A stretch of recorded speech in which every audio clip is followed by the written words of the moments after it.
Hi, I'm Gav. This is my show. This is my old case, the NZXT Switch 810. One of the best cases I've ever owned. It could fit anything I wanted in it. But after a while, the rubber deteriorated. I was in need of a new case. I looked all around. I couldn't find anything that suited my needs. I wanted something small, compact, wouldn't take up much space on my desk. I value my desk space. I use every inch of it. By this time in my life, I was into small cases. I didn't want it to take up a lot of space on my desk. I value my desk space, so I started looking around. I already had an ATX motherboard, so I needed the smallest case I could fit that motherboard in, so I didn't have to buy a new motherboard. Nothing exists, or existed at the time. So what's a man to do? Feeling inspired by Linus Tech tips? I got to designing my own desk PC. I've owned this glass desk for years now, and I've thought about putting a PC under it somehow. That's when I started making plans.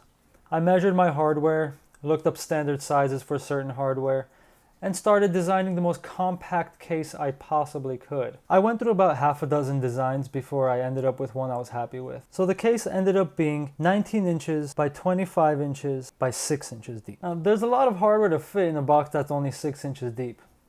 Not the first time I've had that problem.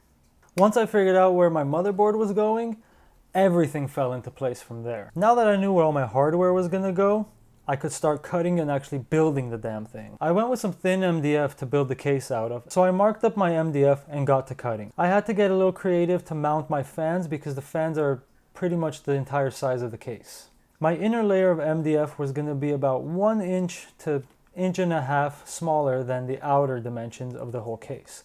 That's to fit the fans. So I cut 2 rectangular holes, one for my rear I/O, which I ended up making bigger in the end, way bigger than it needed to be, and for my front I/O, or 2 5¼ inch bays. Next were the fan holes and the power supply hole.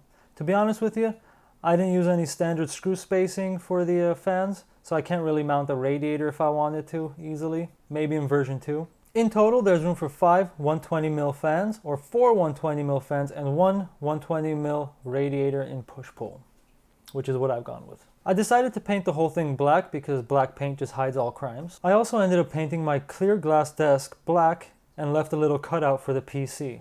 I put the case on rails so that I could slide it in and out easily if I ever need to work on it. I mounted the motherboard on standoffs, and the rest of the system is pretty much held together with velcro. Velcro was my best friend during this build. I decided to get a riser for my graphics card because I was sick of not being able to see it. And for my hard drives, which I need my hard drives, I had to temporarily mount them somehow because I had no mount. So I decided to just put Velcro on the bottom one, piece of foam on the top one, make sure not to cover any of the holes, bada bing, bada boom, it worked.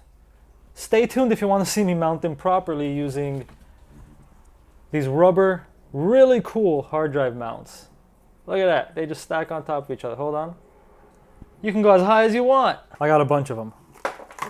I also have 2 SSDs, they needed to be mounted. So I found some free space, got some Velcro, mounted them down. You can mount an SSD with tape anywhere and it'll work perfectly. The power supply was sort of annoying to install just because I cut the hole wrong and had to reshape it during installation.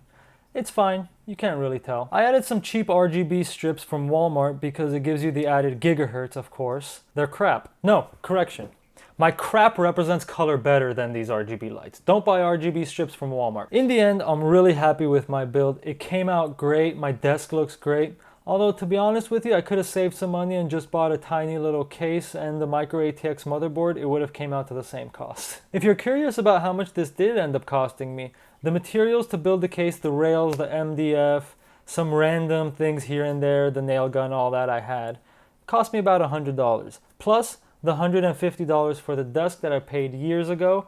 The desk costs about $100 now. So altogether, it's about a $200 desk PC. Still cheaper than the Lian Li. Make sure to subscribe if you care to see the evolution of this desk PC or any content like it. There will be more coming soon. I'm going to be upgrading the PC next week. That's going to be called version 1.1. If you enjoyed the content, leave a like. If you didn't, leave a dislike. Any engagement helps.